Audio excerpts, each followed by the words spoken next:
Hello, everybody. Welcome inside the Rocky Top Roundtable. It's game number 5. First game on the road. Tennessee heads to Starkville to take on Mississippi State. What do you think you can expect from this team? I think you can expect this team to be mature. I think they've handled themselves the right way in every game that they've played so far. The 2 games they were supposed to take care of business in, they immediately took care of business. They were ready to play against Georgia. They were ready to play against Syracuse. So I think, Austin, you're building off maturity that you've seen, and that's what you're hoping to see and banking to see in this game. Rob, when you look at this team, they're obviously playing exceptionally well on offense. And defense shows flashes. They're not quite there yet. Getting some guys back off injury would certainly help. How big is this for to know you're going into a spot where you can communicate a little better on defense because you're on the road? It's going to be quieter, and the offense seems to be humming enough to. Does the cowbells do that? Does that affect this team? I mean, I'm not saying it won't be nothing, but I'll be surprised if, just because of how efficient they've been on offense. And yes, it'll be a different environment and it'll be loud. But unless Mississippi State, we've all been there, unless Mississippi State gives them something to stay that way, that won't sustain itself. I mean, Tennessee will be able to take them out. And as efficient as Joey has been, and not just efficient, but the way he's balancing that efficiency with aggression, I mean, it's been surprising. Doesn't quite cover it as good as Tennessee's passing offense has been.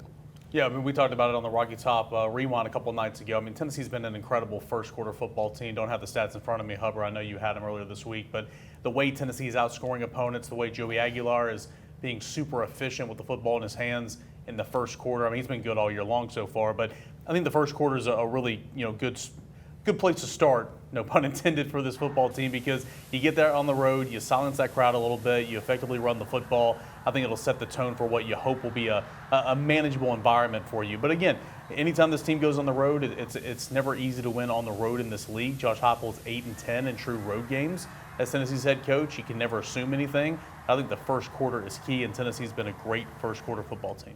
Tennessee's been able to run the football effectively, which is no shock. I mean, it's what Heupel and them do.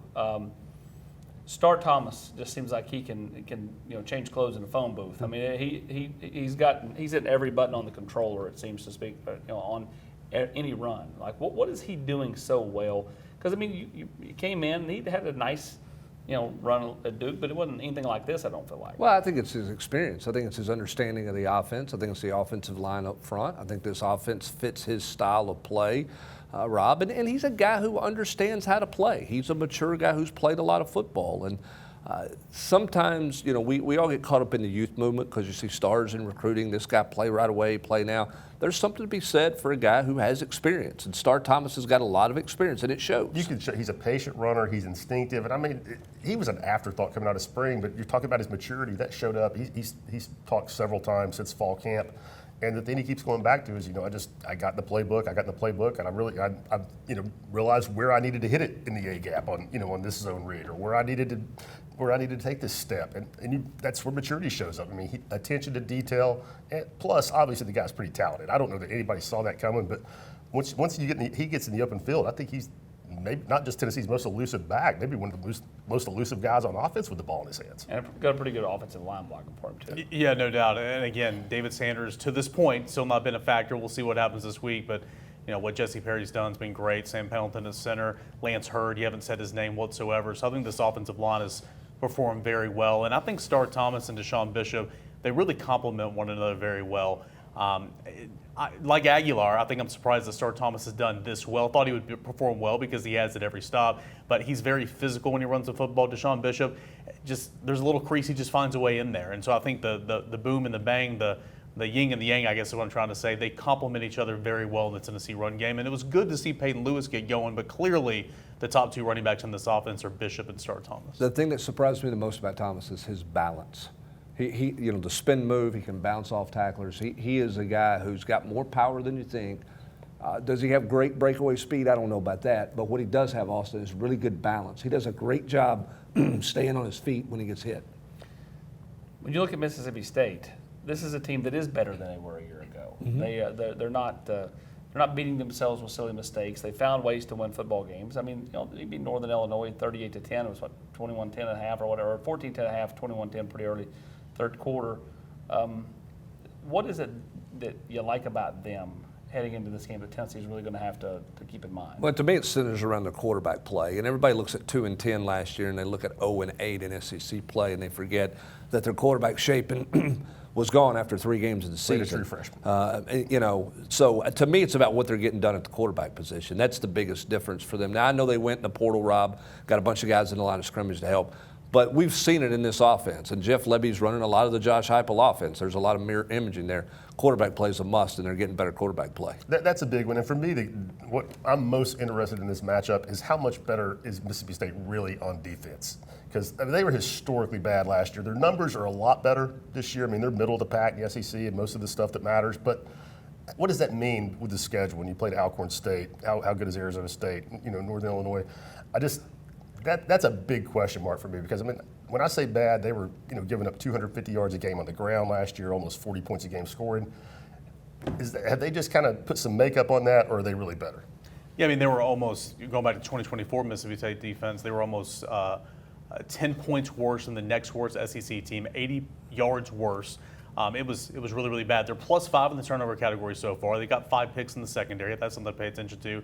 But back on offense, they've ran the football effectively. The South Alabama running back, 230 pounds, is a load. He's done a good job. They brought back Booth, who's been there a couple of years. And up front, that's something to look at, Brent, because that offensive line has not started the same 5 combination all season long because of injuries. How healthy are they up front? What's that mean for a game like this against Tennessee's defensive line that is getting healthier? And those guys, Dominic Bailey, Bryce Neeson, didn't play a whole lot last week. Well, and they're grown men. I mean, it's a line of scrimmage game. It's a line of scrimmage league.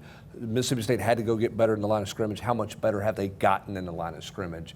That we'll find out a lot about that come Saturday afternoon, given what these two teams have done against the competition they've played so far. It certainly feels like the secondary, the corners, have given a little bit too much pad in the passing game. When You know about Tennessee's corners? Yes, Tennessee's corners. When they went, how much do you tighten that up this week? Because, I mean, Mississippi State, yes, they're going to run it because that's part of the whole principle of the offense, but they like to throw it too. So how much do you tighten that up and when you're on the road? Well, you better tighten it up because if you give somebody big windows 15 yards down the field, they're just going to keep throwing 15 yards. I mean, think about this. As explosive as Tennessee's offense has been, Tennessee has 2 more plays of 20 yards or more than the opponents have against Tennessee this year. I mean, that's an eye-opener. Now, Yeah. Tennessee's got more 50-yard plays. They've got more big plays like that. But Tennessee's given up too many chunk plays. They've given up too many 15, 20, 25-yard completions. They've got to tighten that up. So to answer your question for me, your zone windows better be smaller, and that includes linebacker drops. That includes where you're at the safety spot, where you're at with your star, where you're at with your corner.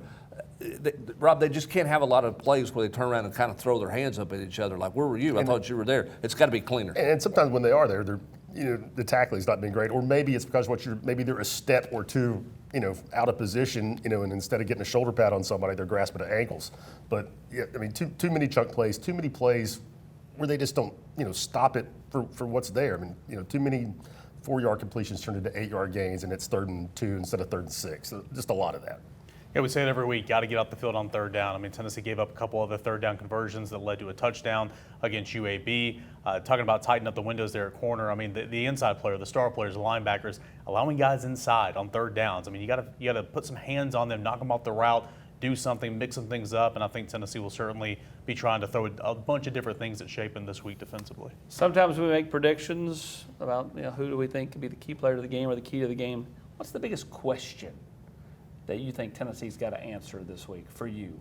I think it's the back end of the defense. I think it's those windows we're talking about, and can they get lined up and handle tempo? Josh Heupel said on Monday when he met the media he felt like his team handled tempo pretty well. I don't necessarily agree with that. I thought the tempo that Georgia threw at them, Tennessee looked a little bit late getting lined up, a little bit late getting calls in. They've got to manage tempo because I would imagine Mississippi State, if they have a chance to go fast, is going to try to go fast. To me, just specific to this week, this matchup, not big picture, like I mentioned earlier, it's Tennessee's offensive line and run game against that Mississippi State defense because I think that's kind of been smoke and mirrors so far. I don't think they've improved that much. I think Tennessee has a chance to dominate that matchup to the tune of 200 yards on the ground. If they do, the wide out, the cowbells, that won't mean a lot after the first 10 minutes. Yeah, for me, it's just handling the environment. Again, 8-10 Heupel here on true road games, and a lot of that's not fair to this team, talking about past teams, but pre-snap penalties, making sure everybody's aligned. How do you handle the environment? How do you get off to a good start? You got to handle the environment the right way. I think this is a mature, veteran-led football team, a quarterback that doesn't have much experience in these type of environments, but I'm not betting against Joey Aguilar right now. And for me, I'm going to go, how much does this staff trust the young kids? Like Sidney Walton, can he steal, 10 to 12 snaps to give, the safeties a little bit added rest? Can Isaiah Campbell or Ethan Utley or Marion Dye steal, 8 to 10 snaps to help out Bryson Easton and some of those players instead of having to play 65, they play 55? I think that's important in this game. But again, do they trust them enough in this environment on the road to go out and get quality snaps? Which makes the first quarter the biggest deal. You got to get off to a good start. Yep, got to get out of the gates, got to do it. Down in Starkville, the cowbells will be ringing. For Eric Kane, Rob Lewis, and Brent Hubbs, I'm Austin Price.